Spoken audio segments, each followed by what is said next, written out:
if you read the blog, which most of you have, then the topic, of course, you're aware of the fact that we're here to talk about refrigerants' impact on environmental, social, and governance reporting. And so it's a topic I get asked a lot of questions about, particularly since some recent activity by the SEC. My name is Ted Atwood. I've been doing this for just about 27 years. I'm joined today by a couple of other refrigerant geeks. By the way, if you're on this call, you're officially a refrigerant geek. But two of the TrakRef refrigerant geeks, one is Steve Ehrlich. He's been doing it for nearly 40 years, and newest member of the team is Ray Bouchard. And I didn't see any of our other team people on here, but if they're out there and you drop a question in, you'll get an answer either from me or from them throughout the call. This call should go pretty quick if there's not a lot of questions, so I hope people ask questions. The topic is very simple, but it's amazing to me how complicated it can be when you actually go to deploy it. Now, recently, the SEC in March put together a team of people to review ESG records. And the reason for that is shareholders throughout the world are asking for oversight on these records. There's been a lot of greenwashing, or the assumption of greenwashing, or there's been some very beneficial numbers out there. And it's really very hard to validate them. Now, in the blog, we talked about some of the hurdles and challenges in this space.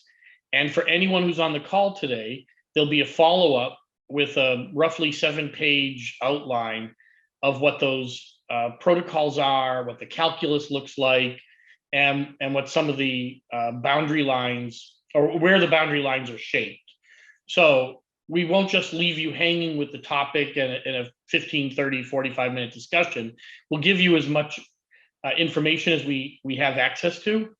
But I would say this is a fairly fluid discussion at a lot of levels. We work with clients every day on this topic, and we hear kind of the same things generally from everybody. The first one is there's a challenge in reporting refrigerant numbers. The second challenge is that the sustainability side of the operation doesn't have any type of control over operations. So they're at the mercy of whatever records are being collected. And the third one is that there's a vast unknown set of information that underpins all the values that they have to report on, and they're not sure where to start. Does anyone have any questions about this task force so far from the SEC? Okay. Hold on. We got one question. Let's take a look. ESG stands for environmental, social, and governance. These are your off-balance sheet items. So these are things that will impact your balance sheet, but these are things that may relate to your environmental responsibilities and impacts. It's a really broad topic. Could relate to labor overseas, or your operations might be along the ocean front. And as climate change continues to evolve, sea levels rise, and as a result, you want to report that to your shareholders, how you're handling those type of risks. So consider these off-balance sheet risks. Typically, these records are reported by either the CFO in many cases these days, and because that's the group that we seem to be working with more and more, but usually through, in our case specifically, a chief sustainability officer. Ray, do you want to add anything to that? I'm good for now. All right. This is Ray's first call, so he doesn't realize this is completely open. All right, why refrigerants? Well, refrigerants are pretty important. Recently, the IPCC on August 6th, I believe it was, released their AR6 report. And these reports are published roughly every 7 years since 1980, sometime in the late 80s anyways.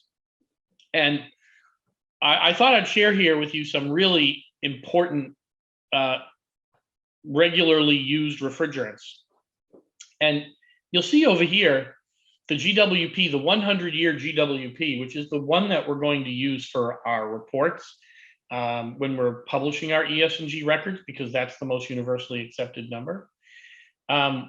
Pretty high. This is a very popular refrigerant, 404, 3,936 times greater than CO2. R22, which is still very popular and very much in use throughout the industry, 1,760. And the numbers speak for themselves, but the significance you should feel from these numbers are that although these are the 100-year numbers, all of these materials are referred to as short-lived climate pollutants, which means many of them do not last for 100 years. So they may only last 30 or 50 or 20 or 5. And so stretching out its GWP to the 100-year mark may make sense for reporting purposes, but it does not represent the actual carbon impact from the materials.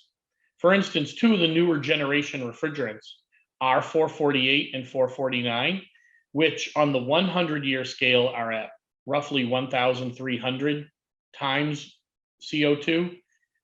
When you condense those to the 20-year CO2 impact number, IPCC published, and they are the authority on this topic, 3,300.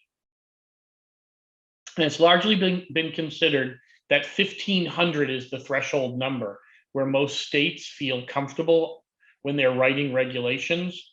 And so if those states were to adjust the requirement to the 20-year threshold instead of the 100-year, only R123 would pass. And the irony to that is R123 is an HCFC. So it actually has ozone depleting potential. Anyways, these numbers are pretty significant. And this is why we have to be very careful when we're reporting under our scope 1 emissions for refrigerants. Does anyone have any questions about that? All right. I put them in red. You can't miss them. These will be in the report that we share with everybody when this is all done. All right, for those of you who don't know, there are 3 types of emissions that you're going to report on if you're filing your ESG records. And refrigerants fall under scope 1. Scope 2 and scope 3 speak for themselves, but scope 1 emissions related to refrigerants are specifically targeted under the wording at the bottom of the slide. Traditionally, this space is reporting the energy numbers. That's the biggest number that you're going to see in most operations, but and as well as vehicles that are owned or managed. But energy is going to be first. Refrigerants are a really significant number when you get down to the reporting, because most entities struggle with getting their emission numbers because they're relying heavily on documentation from operations to get the information out of. And in our analysis, it's been really difficult to get that information accurate. So what we've seen companies often do at the beginning of our relationship or the beginning of their engagement with this process is actually to estimate emissions. And we see really low estimated emission numbers. And I want to caution anybody about underestimating their refrigerant emissions, because the EPA estimates leak rates at 25% of installed capacity throughout the US. And for those of you who have been doing this for a long time, often that's thought of as the refrigeration number. But with roughly 2.2 billion pounds of installed refrigerant in the US, we're leaking around 600 million pounds a year. And that's where that 25% comes from. It actually doesn't come from direct emissions calculations, because the EPA only really tracks a very small portion of the inventory in the United States. So the aggregate, the gross numbers, the macro numbers are roughly 2.2 billion pounds of installed capacity and roughly 600 million pounds of emissions. And that's where the 25% comes from. So we usually start talking in terms of investor grade data when we're filing ESG records, not mechanic grade data. So the question is, how do you get mechanic grade data, which is probably what most companies have, up to investor grade data? You start with an asset registry. You establish metrics, and there are very specific metrics here to work from. You don't have to be creative. You just have to follow the patterns that have been created in these other groups. So the Sustainability Accounting Standards Board has a very straightforward process. You want to make sure that you identify all of the attributes that you need. Our team looks over asset registry records every day of the week. We're shocked. The two pieces of information that we need the most are rarely on an asset registry document or attribute list. And those are refrigerant type and refrigerant quantity. We watch people spend millions and millions and millions of dollars a year getting their asset registries improved and perfected and miss those two attributes on their HVACR systems. So be careful and at least cognizant of that. That's a really big problem because then they have to go back out and do this all over again. You know, and also on the governance side, policies, we see lots of gaps in policies. And keep in mind that policies and processes are what will drive the information to you at the top level. You're going to need that information in order to build your reports. And lastly, I like to tell everybody, if you underreport your refrigerant emissions, you're not going to have a chance to do improvements or document improvements on your greenhouse gas emissions. So if you have a very anemic refrigerant emission number and you keep reporting that, and then you find out that it might be 4 or 5 times larger than that, which is very common. It's our most common result, is to see a 400 or 500% increase in emission numbers after the first year of actual tracking. It undermines your ability to build trust with the rest of the reporting world, including your own team. Does anyone have any questions on this? I'm moving as slow as I can to let anybody form a question.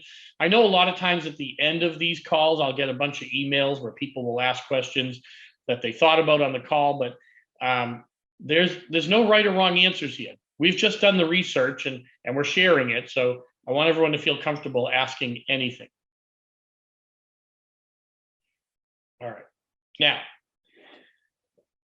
one of the biggest challenges we see in ESG reporting is that because refrigerants are regulated, the sustainability team will get the records from the operations team, the records that they're using for compliance.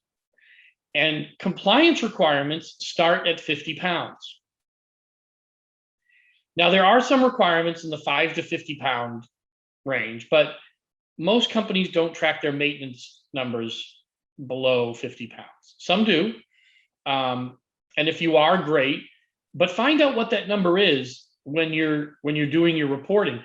I haven't seen anybody get into trouble yet when they're doing their reporting if they disclose that their record keeping is only for 50 pound and larger systems. Where we see a lot of confusion is when people don't know that they're only reporting their 50 pound and over emission numbers. We had one client who were missing 80% of their emission numbers because 80% of their emissions were on systems under 50 pounds. So they way underreported their emissions, not intentionally. And the following year, when they were able to figure out what they were doing, they went back and made an adjustment. But these documents, these ESG records, they're going to shareholders. That's why we call it investor grade data. Pay attention to what your boundary lines are for the information that you have access to. It is incredibly important, and compliance requirements may not be broad enough to cover your sustainability expectations. All right, I see another question. What percent of installed base is less than 50 pounds? Great question. That ranges depending on the type of infrastructure. We work with some properties where they'll have 30 pieces of equipment and only one of them per site will be over 50 pounds.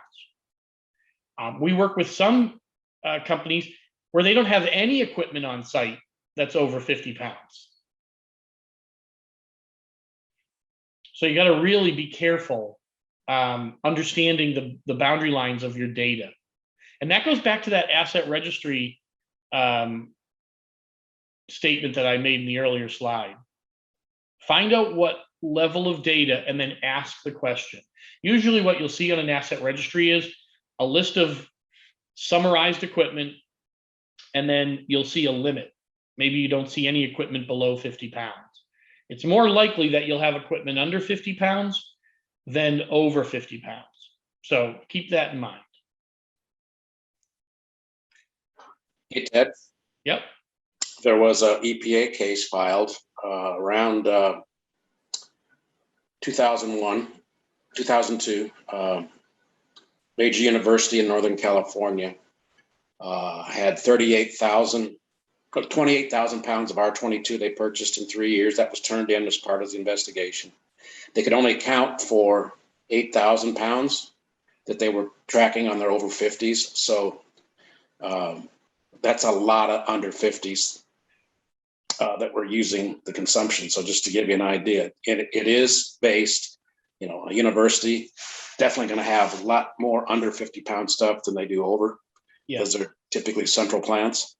But if you don't track everything, you can't have meaningful reports. I dealt with Title V facilities and people that did a lot of heavy duty environmental reporting, just as, voluntary as part of their, or it wasn't even called ESG back then. It was just part of their DNA for Wall Street. And every one of those clients tracked every pound of refrigerant on every system they had. So that's my 50 cents. No, it's great. It's great. That's 51 cents. That's appreciated. It's often one of the most overlooked parts of the ESG record world, Steve. So many people try to meet the compliance, the minimum requirements of the regulatory needs, and they don't realize that the ESG records have a much broader impact on shareholders and the C-suite. So I'm going to say something here. It might be marginally. Anybody on the call who's a CFO, you can hear this loud and clear. The invoice is a relic. It's only good for accounting. It doesn't tell us in the compliance or the sustainability world enough for us to achieve our goals or needs. They are relying on an invoice is one of the worst document sources of all the document sources that we have access to. They're very incomplete. The notes are oftentimes contradictory to what the statements are on the repair. We do a lot of work with companies that bring asset registries to us that they're confident are accurate. We find that in about 85% of the cases, and that's the real number, 85% of the cases, the asset registries are inaccurate, unreliable, and inconsistent, and they have never been updated. It's not uncommon when you do a site survey, because if they're not checking for refrigerant type and refrigerant quantity, or even have an awareness about that. So you have to hire a very specialized company. They're out there, but you have to hire a company that understands the mechanics of refrigerants, liquid lines, quantity of refrigerant in liquid lines, because we see all kinds of phone calls related to this every day. It's our most common thing. Contractors will call and say, I'm trying to put 30 pounds in a 27 pound system. Well, you can't do that. And so what they'll do is they'll update the asset register to reflect the amount that the contractor wanted to invoice to the building owner. And then that will leave the building owner vulnerable, to both compliance and sustainability misreporting. But I can't impress upon everybody enough. If you're relying on invoices or you're relying on spreadsheets, these are relics. They're great tools for other things, but they are not going to help you very much in the sustainability or even in the compliance world.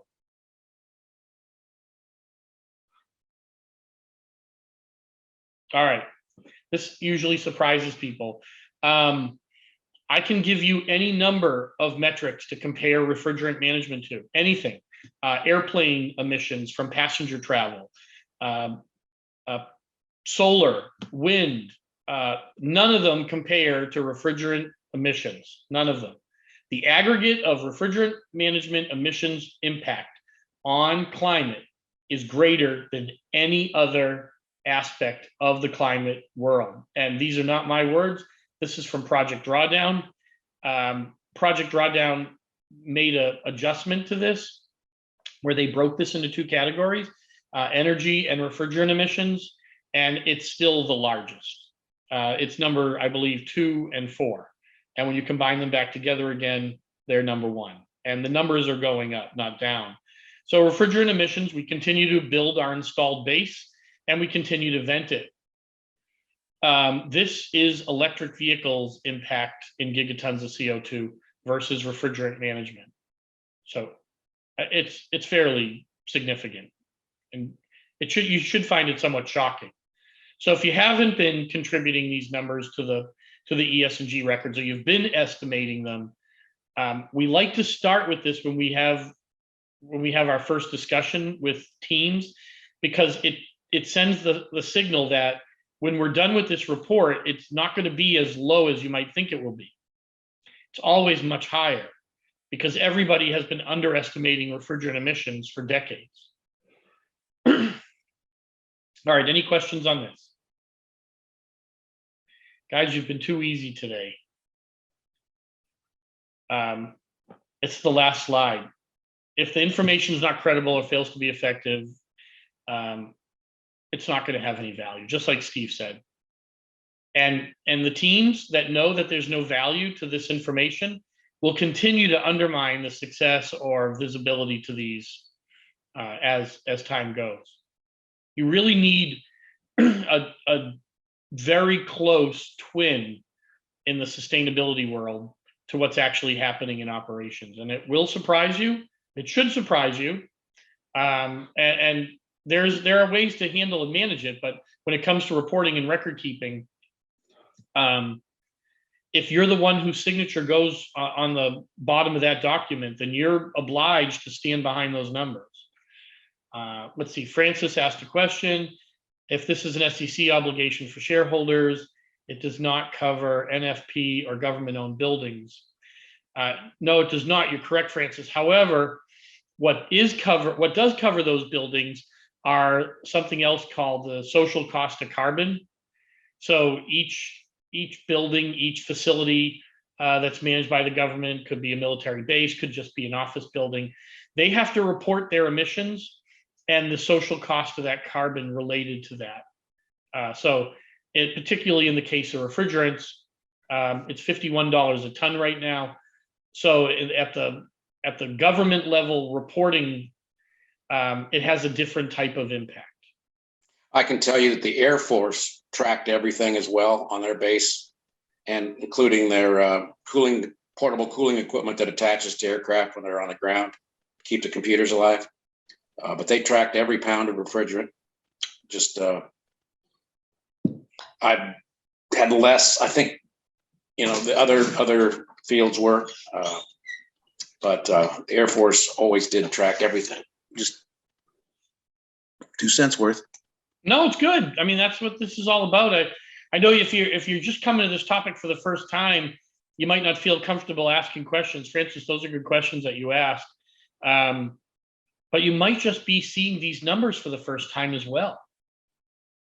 I read through a lot of ESG reports annually, and I usually backward engineer what the expectations are, and it's always underestimated.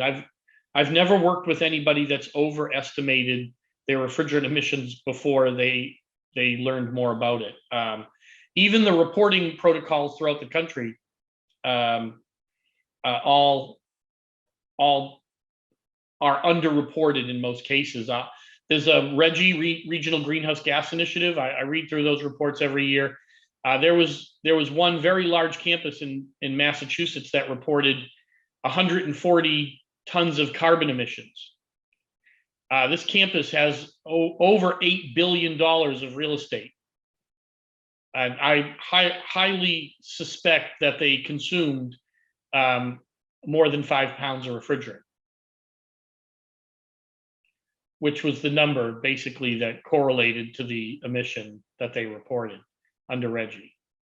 There's a column out there called PFCs, and that's where you're supposed to report your refrigerant emissions. And just in case you're wondering, what does that look like? It's fugitive emissions. This is the definition. And you'll notice there's no limit on the weight. It's really up to you, the reporter, the recorder, the owner, and the signer, to tell your shareholders, your team members, what your thresholds are. If your first year you only feel comfortable reporting the 50-pound and over numbers, report the 50-pound and over numbers, but disclose that, and then improve on it. Maybe in the second year you improve and you go to 25 pounds. That's a very common pattern that we see with people, is 50 pounds in the first year or two, 25 pounds in the third year. Our more advanced clients, and the clients that we see that are really endeavoring to be successful here, they're down to ounces. They report how many ounces come on and off premise every year, and they have a plan for it. So, all right, Ray, any other questions or things that I missed? I was going to mention the drawdown report, the emissions of refrigerant emissions for the Oh, I can barely hear. Did you ask about drawdown? Oops, sorry. Is this better? Yeah, that's better. Well, you've actually already mentioned it. I was going to mention the drawdown report and how it had listed refrigerant emissions as the number one really solution to climate change. That was if anybody has not seen that report and that specific outcome, it's an eye opener. Yeah, and it like I said, the numbers usually surprise people. I was surprised by this year's IPCC numbers as well. Let's go back up to those. But they do tell a story. Now, we only have to worry about the 100-year numbers for reporting purposes, but for actual impact, the numbers are far higher and more significant. Francis, you asked a question about which report. Or for a report, which report would you be looking for? Is this the IPCC's report or the Project Drawdown report?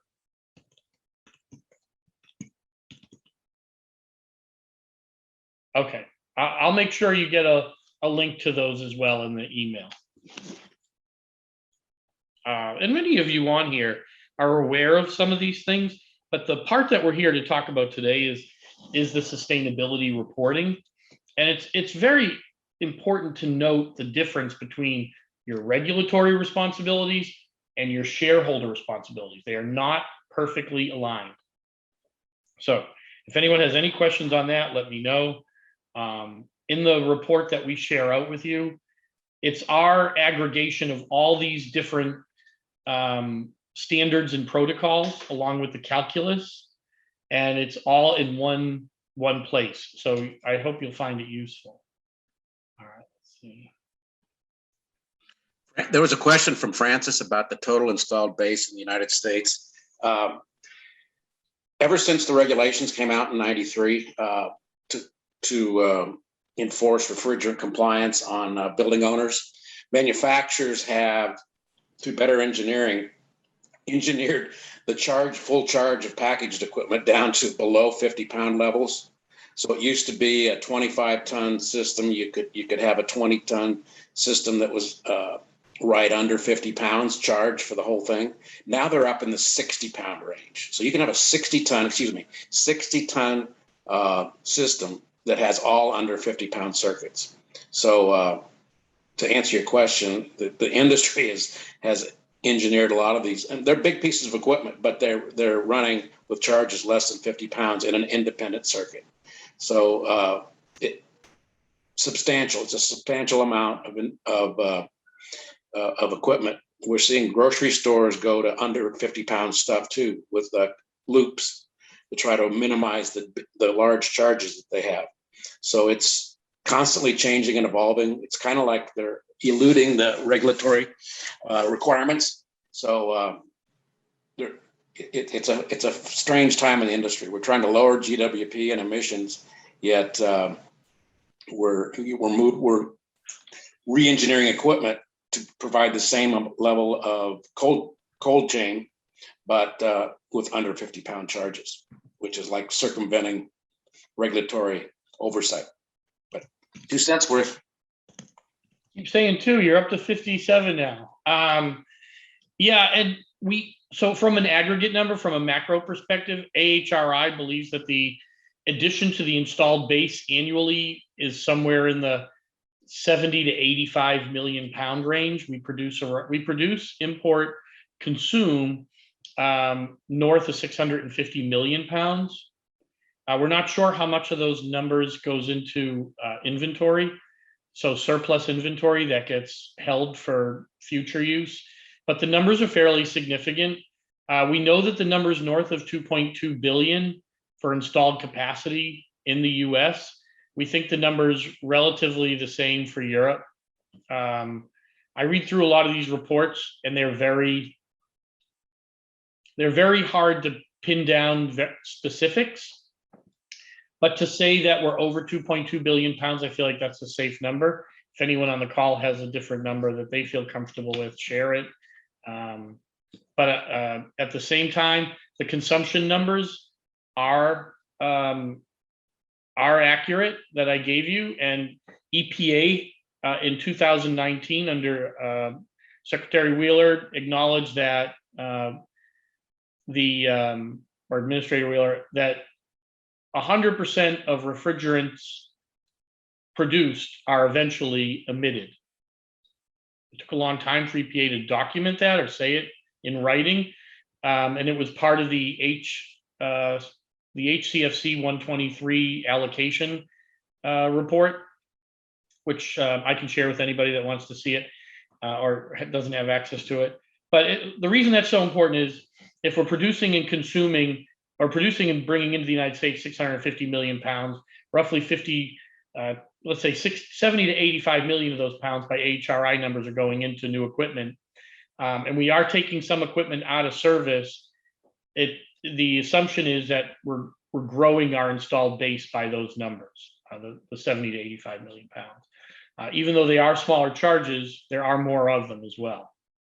And there's a lot more equipment going in place like data centers, specialized medical care. Those are 2 very heavy growth industry areas for comfort cooling in particular. And then if we attribute, you can see that, the tonnage on these, depending on how you look at the tonnage, we make the assumption that it's roughly one ton per pound, which is inaccurate if we're using R22, but it's really close to accurate if we're using 410 and the 100-year mark, the 100-year number. But if we're using the 20-year number, then we're way underestimating that. The AR5 report was the first year that IPCC published a 20-year value. These GWPs of 100 years are the AR4 vintage numbers. And if that's too sausagey, I'm happy to drill back through that. All right, we have another question. Do you think that companies that produce these refrigerants were aware of the danger to the damage to our planet? Well, the answer is partially yes, but they were constrained on what they had access to, because through the 90s and 2000s, we had no treaty in the United States to guide the chemical companies to produce other things. So although it's ugly, we knew by Kyoto the impact from refrigerants on climate. We were well aware of that. And the 90s were a very heavy year of research, but because the US hadn't adopted any regulatory requirements, there were not many options for these chemical companies, because the equipment manufacturers, the chemical companies, and the industry had to come together on a solution. And that's why the AIM Act that just got passed this last December is so important. But from a sustainability perspective, everybody's had eyes on these numbers for the last 20 years. Let's see, I got a question, says it might be a little clumsy. America's a global leader in leaking methane because we have the most wells, interstate pipelines. What percentage would we have of all refrigerant gases globally? Well, actually, that's a great question. I don't know the answer, but I'm going to guess 10 to 20% of all global emissions on refrigerants are originating in the US. And that's just based on our share of the market. You know, China's a pretty big consumer now themselves. They have newer equipment. Europe would be similar to us in vintaging of equipment. And the same thing goes for South and Central America. They would have similar vintage issues, smaller consumption numbers, but you know, percentage-wise, I'd say somewhere in the 10 to 20% range.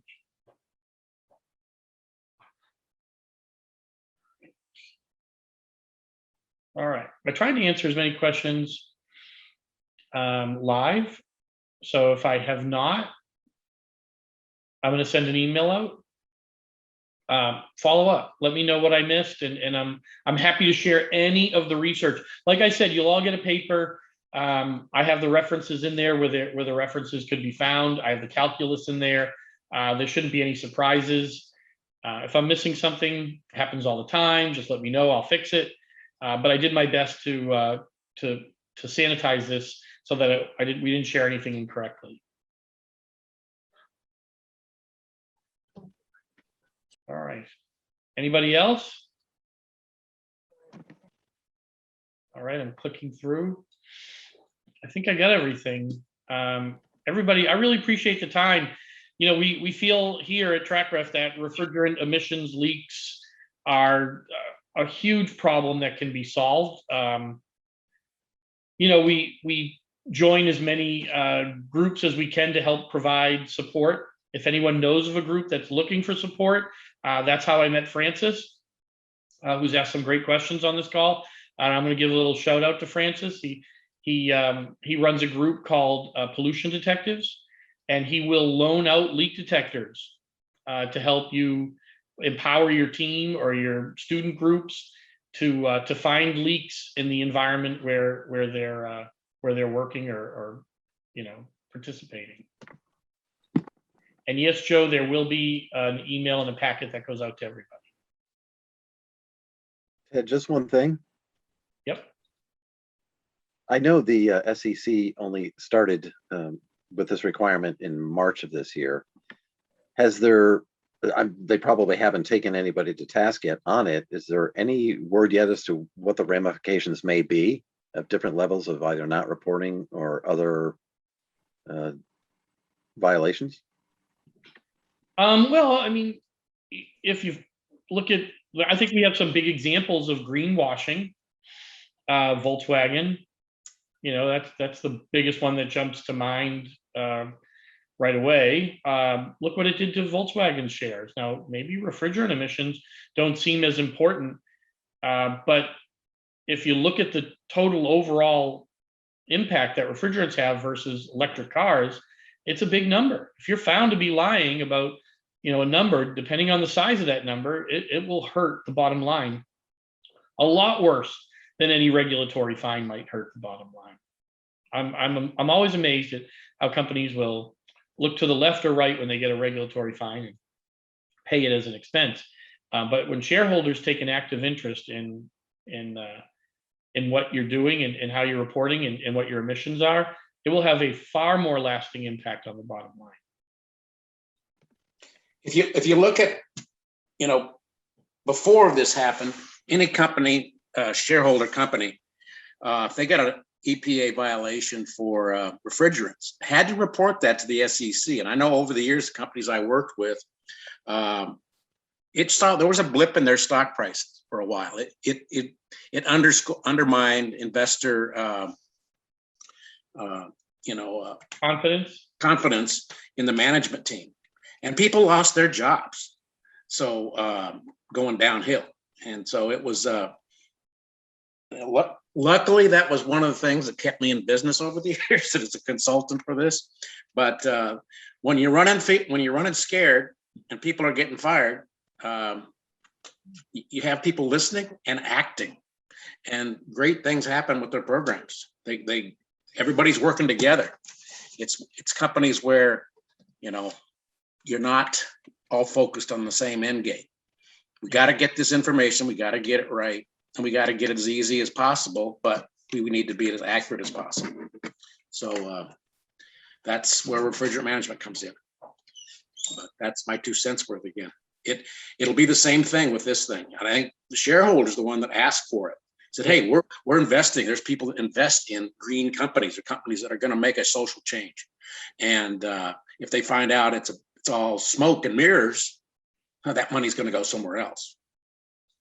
So that's my 2 cents. 2 more. Excellent. Thank you. All right, guys, thank you. Of course, you know, we'll save the recording from today and we'll share the document. We're really grateful that you guys took the time to listen. Makes the process feel more worthwhile. Spread the word, and we'll look forward to seeing you guys all in a few weeks.